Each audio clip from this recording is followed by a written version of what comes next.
Welcome back, adventurers. If you have been part of the New World community, regardless of whether it's Reddit, Facebook, X, YouTube, or any of the other social media platforms, or, for that matter, even global chat, then you've most likely come across posts or messages, presumably by players, generally complaining about a, quote, lack of content, end quote, in the game. Well, I am here to dispel this myth, just as I dispelled all the others, and I'm laying out exactly what content there currently is in New World. So here's the quick rundown. In PvE, we have 12 expeditions. Each expedition has 3 levels of mutation. We have 2 seasonal trials. We have 1 raid. We have 1 elite trial. We have invasions. For PvP, we have 3v3 arenas, 10v10 capture the flag, 20v20 Outpost Rush, 50v50 territory wars.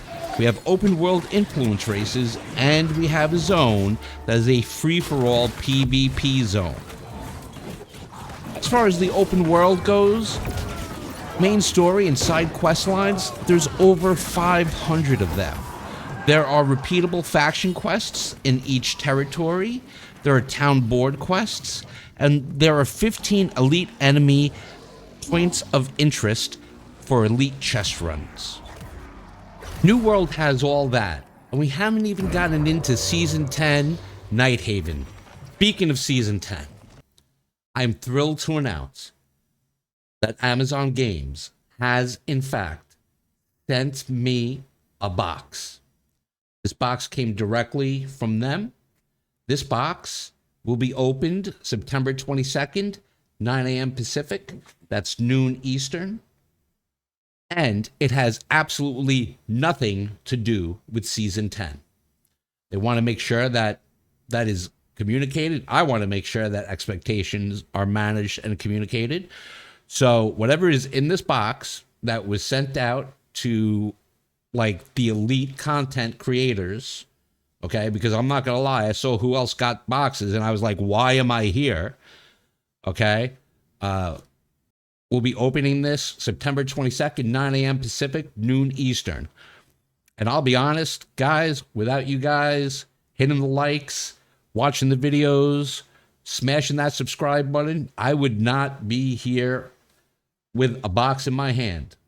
So thank you so very much.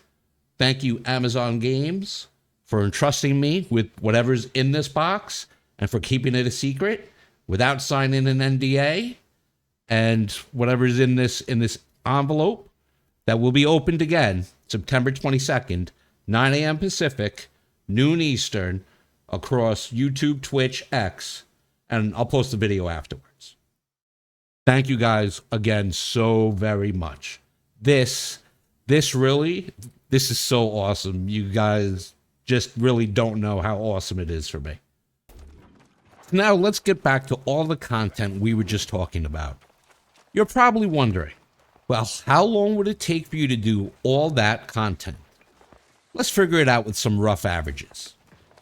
All right, guys, so the storyline expeditions, probably about 15 minutes each. There's 12 of them, so you're looking at roughly 3 hours worth of content. Mutations, slightly harder, slightly different, but because of the leaderboard, speed running is encouraged. I think a rough, fair average for these would be 25 minutes. Although you super chads out there are probably doing them in 10 minutes with your super chad ways. 25 minutes for the average Joe, times 3 levels, that's 75 minutes, times 12, that's 900 minutes, or 15 hours. The seasonal trials, Hatchery and Winter Runeforge. Look, let's be honest, runs can be anywhere between 20 to 40 minutes. So we're just going to value them at 30 minutes each for an hour combined. The Hive of Gorgon raid varies immensely as well.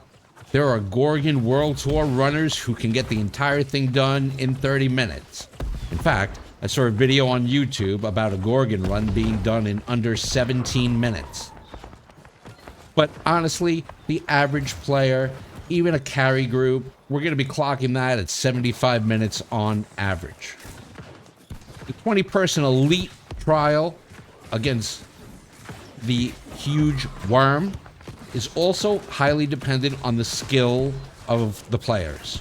The well-oiled Super Chads can knock it back in 15 minutes, while others will just never get it done.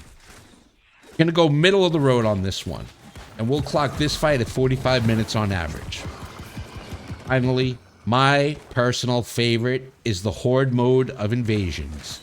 Now, these used to be 45-minute affairs, but now, between prep stage and invasion, we're down to 35 minutes combined. Invasions are timed events occurring in each player-controlled territory at the controlling company's siege timer. Unfortunately, a lot of PvP companies share the same siege timer, so it isn't uncommon for double and even triple invasions.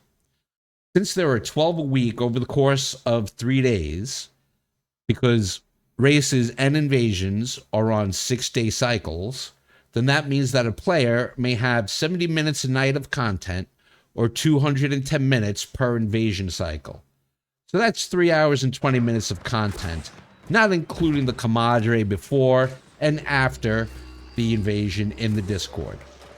For PvE alone, that works out to just over 24 hours of content. All right, now for PvP. The 3v3 arenas are 2-minute rounds, and it's a best of 5. So you're looking at probably around 10 minutes a match.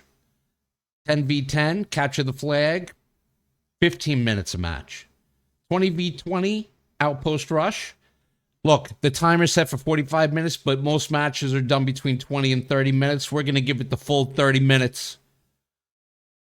50v50, Territory Wars. These are the timed open world events, similar to invasions on the same schedule, only different nights. This is a total of 45 minutes between prep and actual wartime. Open world influence races run for 45 minutes. And the open world free-for-all zone and Cutlass Keys, you can go hang out there for as long or as little as you like. If you do one of each match-made activity and an influence race, that's 145 minutes, or 2 hours and 25 minutes of content. All right, so let's talk about open world and questing. The MSQ, the main story quest, on average, is about 24 hours of content. About 18 hours of the original main story, and probably another 6 hours of Rise of the Angry Earth main story, to get you all the way to the end, to the Tier of Gaia, and your attuned leather pants.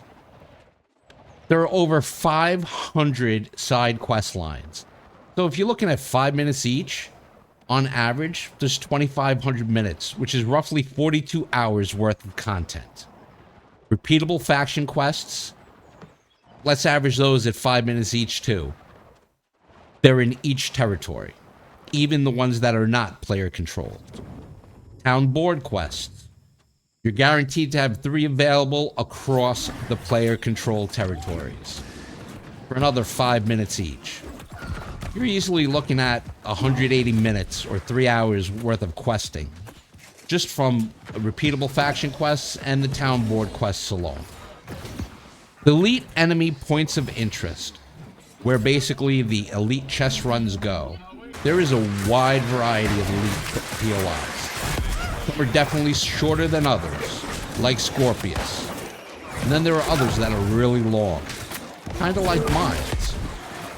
On average, if you were zerging with 10 plus, you can probably get a POI done in 30 minutes. Longer if you are 5 to 10 manning it. Let's use the 30-minute mark, which gives us another 7.5 hours of content on average. The open world content comes out to roughly 76 hours of scripted, gameplay-driven content. So altogether, we're talking about over 100 hours of content. A lot of it, such as the PvP and the town board quests and the repeatable faction quests, are exactly that. They're repeatable. You can do a chest run every day. And we haven't even touched on the gathering, refining, and crafting gameplay of the game. So it's $60. Just including everything that we counted up in here. That's roughly 60 cents per hour you are paying for entertainment. As someone with 6,000 plus hours in the game, I've paid around a penny per hour, so I've definitely gotten my money's worth. But let's compare that to some other entertainment options. If you go to a 120-minute movie for a $20 ticket, that's $10 an hour, and that's not even including concessions. If you go to a concert, music is actually usually around 180 minutes. For an $80 ticket, that comes out to $27 an hour. And if you go to dinner for 2 hours, 120 minutes, for $60 a head, that comes out to $30 an hour per head with social awkwardness. So when we are talking about value, clearly, New World not only has a lot of entertainment content, it offers an opportunity to relax in the comfort of your own home, and financially, it's an amazing deal. Season 10 Nighthaven is adding probably another 4 to 8 hours of story, another raid that will eventually be 75 minutes once everyone gets geared up and learns the mechanics.